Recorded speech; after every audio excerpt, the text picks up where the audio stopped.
आमदारांना माफी मागावी, अभिव्यक्ती स्वातंत्र्य म्हणजे पण स्वैराचार नाही. कोणाची माफी मागावी? गद्दार आणि चोर हे एकनाथ शिंदेच आहेत असं मुख्यमंत्री पण मानतात का? कारण त्यांनी तर नाव घेतलं नाही. काल पहिला जेव्हा मी व्हिडिओ पाहिला तो मला माहीत नव्हतं कोणाबद्दल बोलत होते.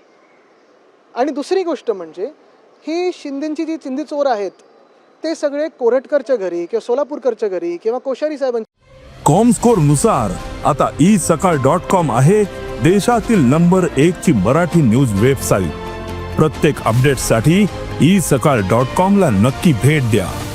घरी आपल्या महापुरुषांचा अपमान केल्यानंतर अशी आंदोलनं करतील का? हाही प्रश्न मनात येतो.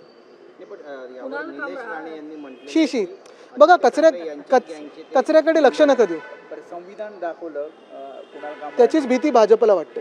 नाही तसंच देवेंद्र फडणवीस असं म्हणतात की राहुल गांधी सुद्धा अशाच प्रकारचं लाल संविधान ते दाखवतात, मात्र संविधान वाचत नाहीत म्हणून हे असं. बघा हे रंगाचे खेळ सगळे भाजपले करत असतात. लाल असेल तुमचं रक्त पण लालच आहे ना. आपल्याला आठवत असेल हीच भाजप आहे जे महाराष्ट्रात शेतकऱ्यांचा मोर्चा मुंबईकडे येत होता तेव्हा त्यांना अर्बन नक्षल आणि माओवादी बोललेले, जे शेतकरी आत्महत्या करत होते, ज्या शेतकऱ्यांची परिस्थिती अजूनही बिकट आहे आणि ज्या शेतकऱ्यांना कर्जमाफी देऊ असं सांगून भाजपने आता फसवलं ह्यांच्याबद्दलच बोलतात. 3 जानेवारीला हा कार्यक्रम 3 जानेवारीला शूट झाला होता. महाराष्ट्राच्या बाहेर पळून गेलेत अशा पद्धतीचा